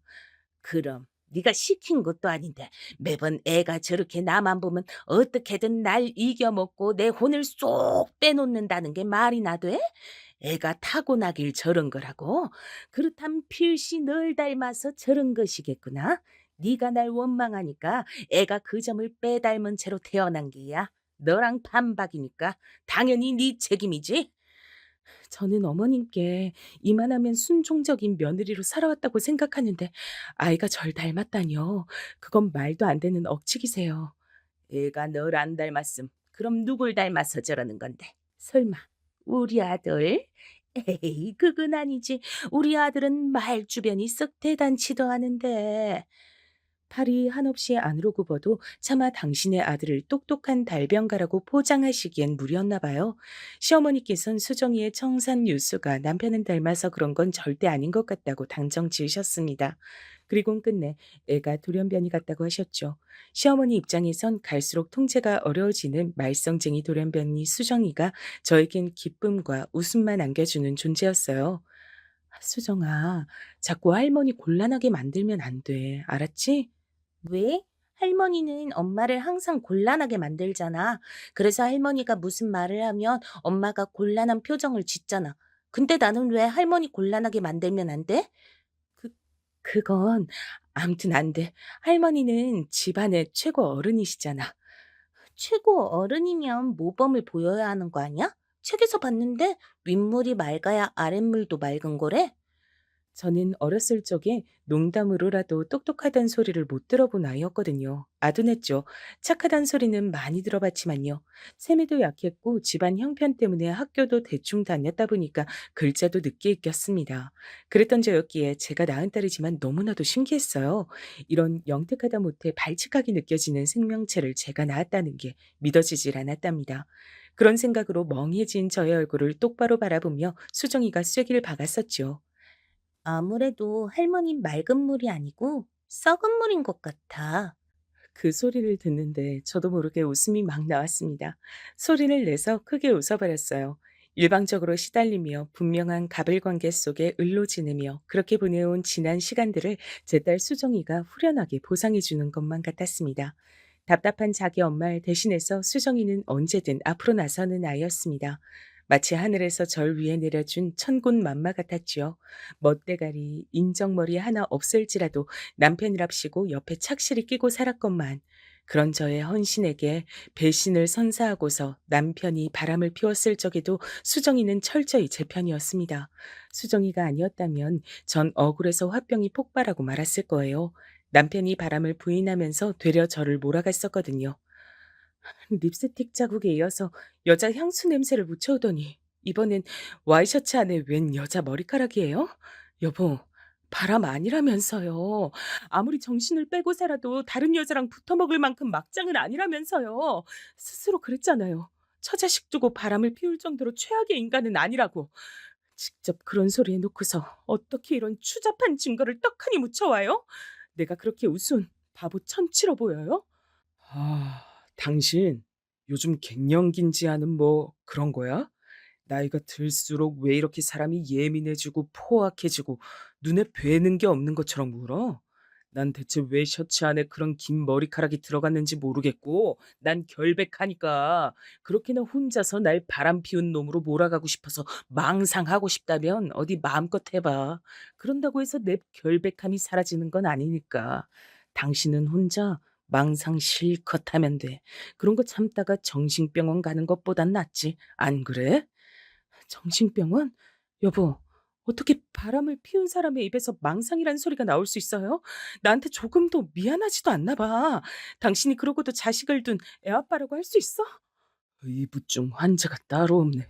제발 정신 좀 차려. 슬슬 당신의 이런 의심 지겹다 못해서 짜증이 나려는 참이니까 홧김에 정신병원에 넣어버리는 수가 있어. 저는 남편이 그렇게 나오니까 덜컥 겁이 나서 무서워졌어요. 꼼짝을 못했죠. 제 친정은 힘이 없었고 전 항상 덜 아픈 손가락 취급받는 자식이었기 때문에 그 어떤 원조나 비호도 받아본 일이 없었습니다. 궁지에 몰리는 이런 순간에 도움이나 조언을 청할 곳도 없었어요. 그러나 그때 나서준 것이 바로 제 딸 수정이었습니다. 아빠, 그렇게 발뺌하셔도 소용없어요. 사실 엄마하고 저 이미 다 알고 있어요. 아빠가 상습적으로 바람 피우신 거. 왜냐면 엄마가 심부름센터에 일을 맡겨서 아빠 뒷조사에 들어갔었거든요. 그래서 진작에 다 알고 있었어요. 증거도 더 가지고 있었고요. 뭐라고? 심부름센터? 내 뒷조사? 네 엄마처럼 간이 콩알 만한 여자가 설마니 진짜로? 수정이의 거짓말에 제가 깜짝 놀라고 있는데 남편은 더 놀라서 뒤집어지려고 하더군요. 그때 눈이 마주친 수정이가 저한테 얼른 윙크를 보내왔습니다. 그래서 전 그런 게 아니라는 말도 못하고 우물쭈물하고 있었어요. 그런데 남편이 다 이실직고를 한 겁니다. 오라, 그래. 진작 알고 있었단 거지? 그래 놓고서 일부러 날 가만히 지켜본 거야? 내 입으로 실토하길 기다리면서? 맞아. 당신이 아는 그대로야. 그 여자들하고 내가 돌아가면서 3년 넘게 바람 피웠어. 근데 진지한 감정인 것도 아니었지만 당신은 이런 것 하나도 이해를 못 해줘? 어디서 여자가 건방지게 심부름센터 같은 걸 이용할 생각을 해? 3년 넘게 바람을? 한 명도 아니고 여럿하고? 예상은 했지만 훨씬 더 추잡한 사람이었구나. 나 이제 어떻게 당신 얼굴 보면서 한 집에서 살아야 하는지 모르겠네요. 그게 무슨 소리야? 진작에 다 알고 있었단 거 아니었어?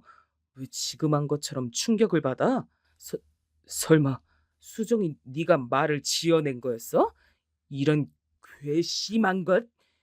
실토를 한 남편은 그제서야 함정에 빠졌던 걸 눈치챘지만 수정인 꼼꼼하게 녹음까지 해낸 뒤였죠. 걸핏하면 남편에게 성격이 이상하다느니 의부증 환자 같다느니 이런 소리를 들어온 제 속이 다 후련해지는 순간이었어요.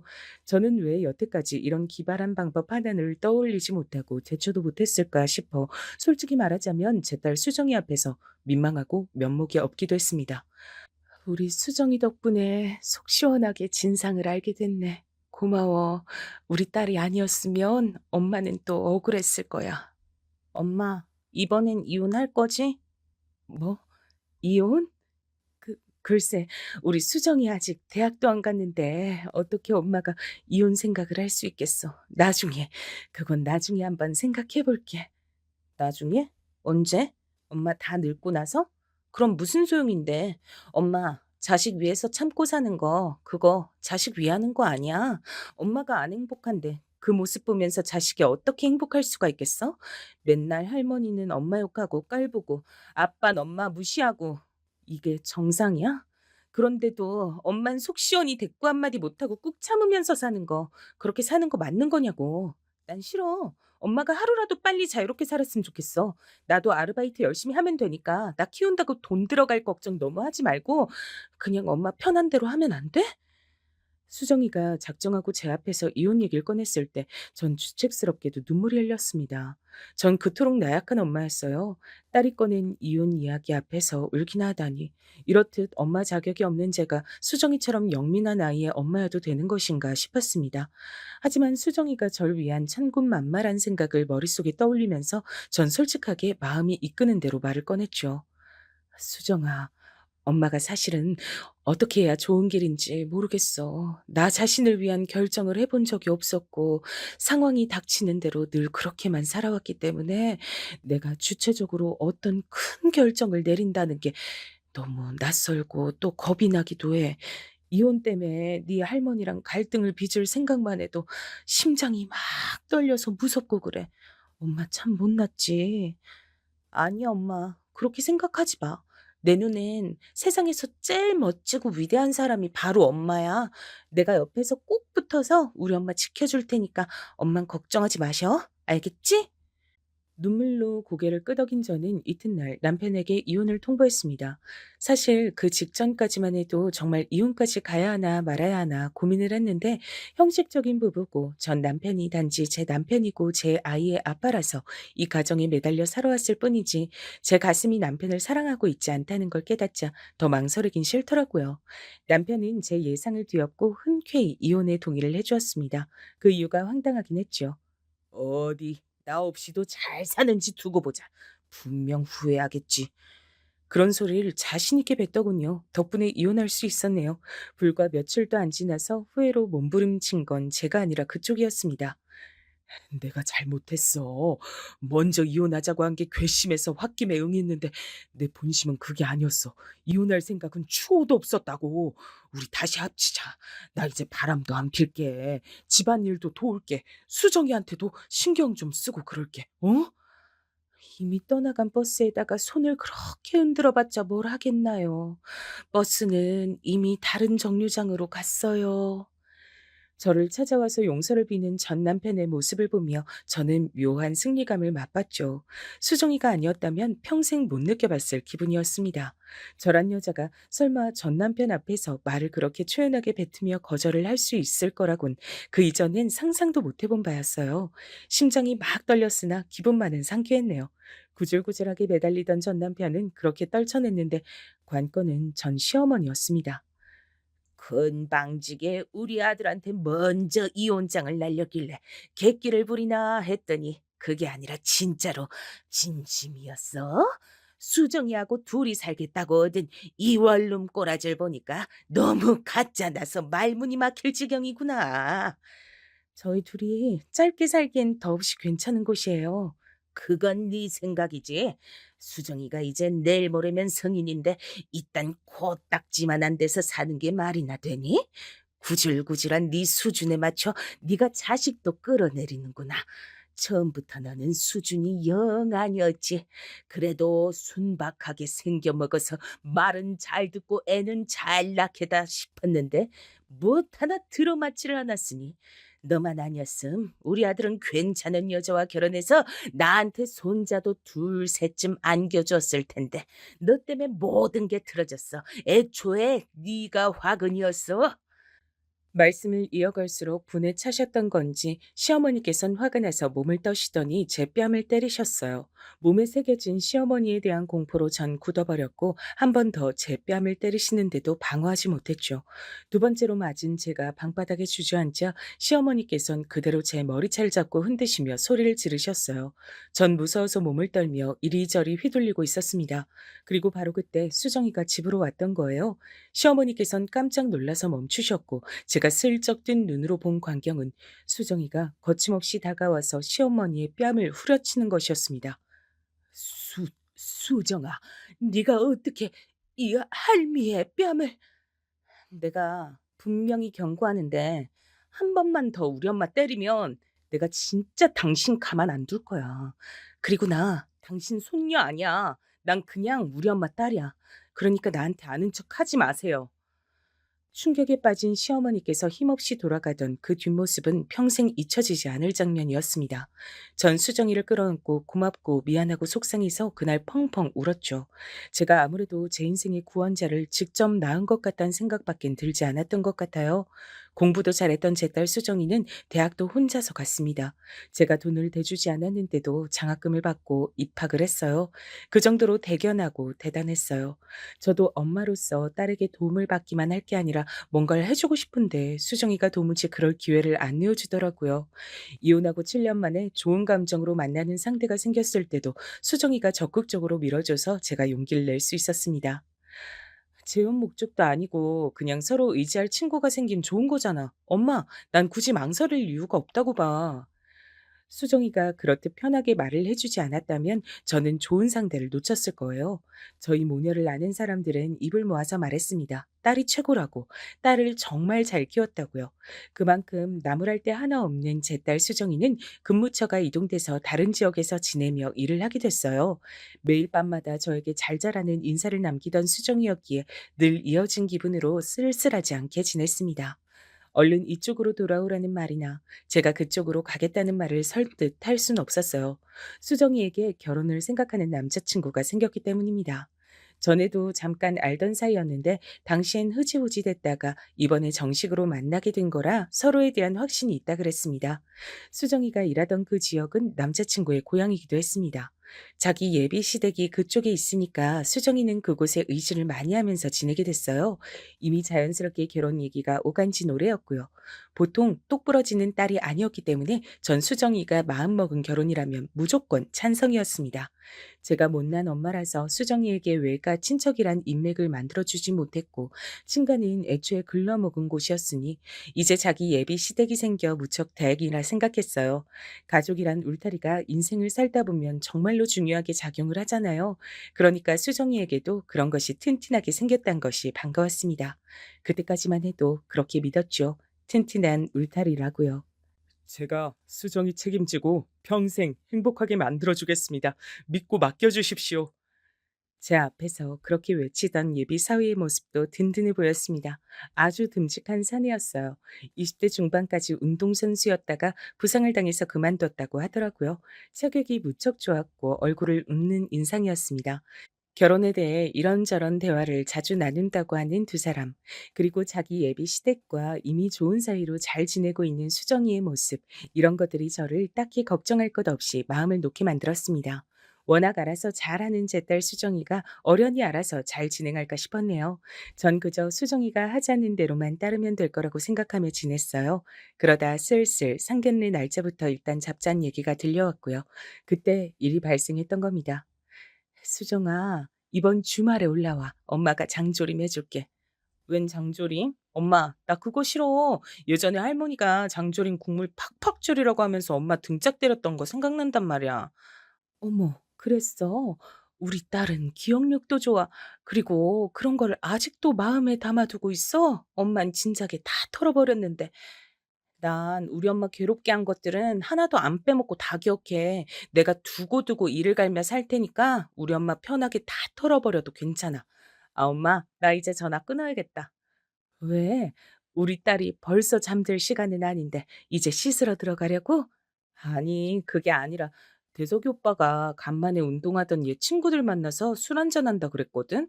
근데 내가 너무 보고 싶어졌나 봐. 집으로 들어가기 아쉽다고 나 보러 온다 그러더니 지금쯤 거의 도착했을 것 같아. 앞에 내려가 보려고. 난 대석이 오빠랑 시간 보내다가 잘 테니까 엄마도 좋은 꿈 꾸셔. 이번 주말에 올라갈게. 수정이가 예비 사위와 알콩달콩 잘 지내는 모습에 저절로 흐뭇한 미소를 지으며 전화를 끊었을 때까지만 해도 몰랐어요. 상상도 못했습니다. 그 통화가 끝나고 불과 몇 분 후 참담한 일이 벌어질 줄 알았다면 전 수정이에게 절대 집 앞에 나가보지 말라 그랬을 겁니다. 전화를 끊는 일도 없었을 거예요. 제 딸 수정이는 결혼을 약속한 남자가 술에 취해 운전대를 잡은 차에 치였습니다.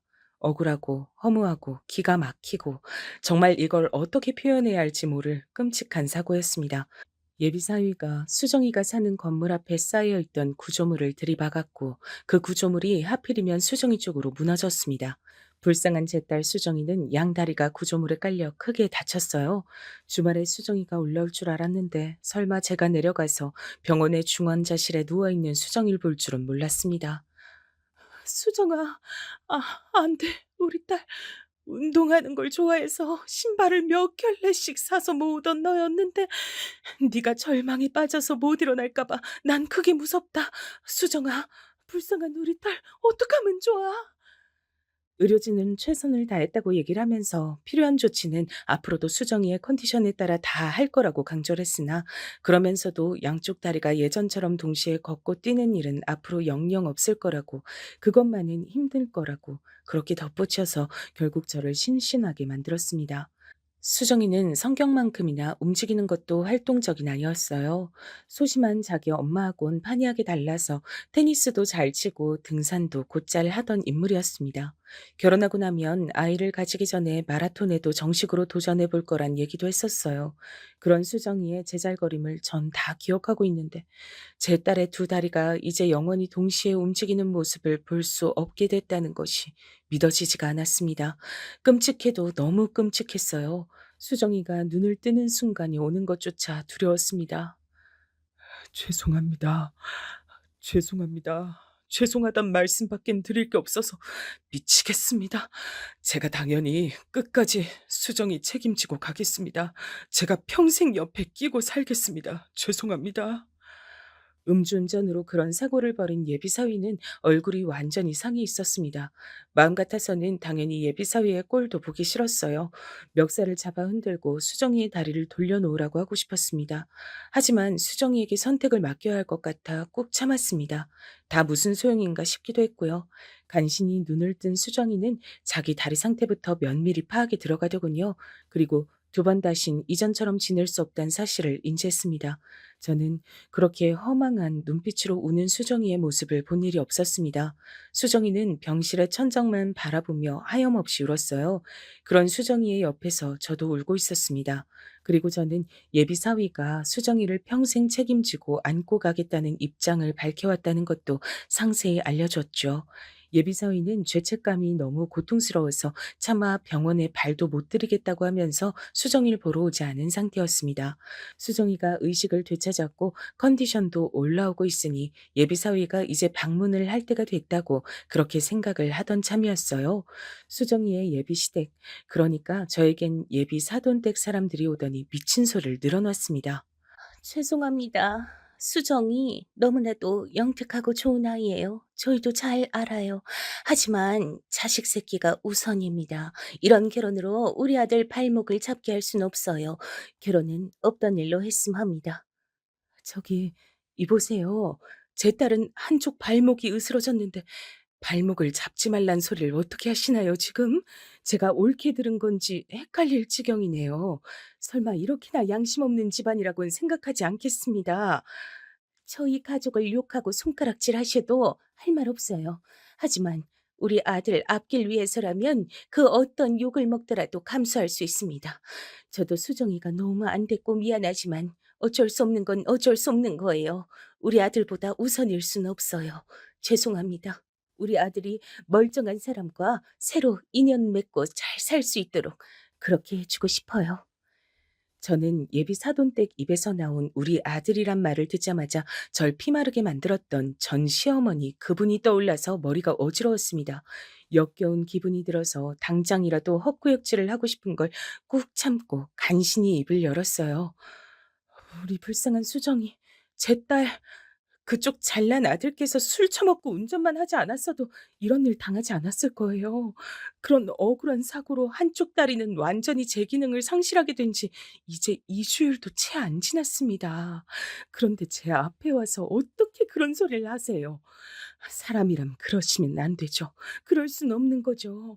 지금도 제 딸은 결혼을 약속한 자기 약혼자만 기다리면서 다리 통증 참아가며 병실에 누워 있는데 그렇게 착한 아이한테 자기 다리 그렇게 만들었어도 결혼할 상대라며 품에 안고 가려는 아이한테 어쩜 그리 잔인하게 구십니까?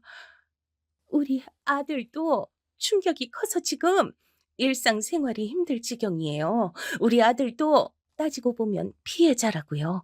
암튼 뜻은 전달했으니 알아들으셨을 거라 믿습니다. 이보세요. 이렇게 가시면 어떡하나요? 제 딸은 보고 가셔야죠. 왜 직접 얼굴을 보고 미안하다고 잘못했다고 사과도 하지 않는 거야? 이 양심 없는 사람들아. 황급히 사라져간 예비 사돈댁의 뒷모습을 보며 제가 절망감에 울었습니다. 설마 예비 사위가 수정이가 깨어난 이후로 한 번도 병문안을 안 왔을 때부터 불안하긴 했으나 이럴 줄은 몰랐습니다. 그 가족들도 한마음 한뜻으로 파혼을 원하고 수정이를 무참하게 버릴 줄은 몰랐습니다. 저는 수정이에게 무슨 말을 전해야 할지 난감했어요. 근데 병실에 들어가서 마주한 수정이의 얼굴을 보고 이미 상황 파악을 다 마쳤다는 걸 눈치챘습니다. 수정이는 이미 다 느끼고 있었던 거예요. 엄마, 대석이 오빤 안 오지?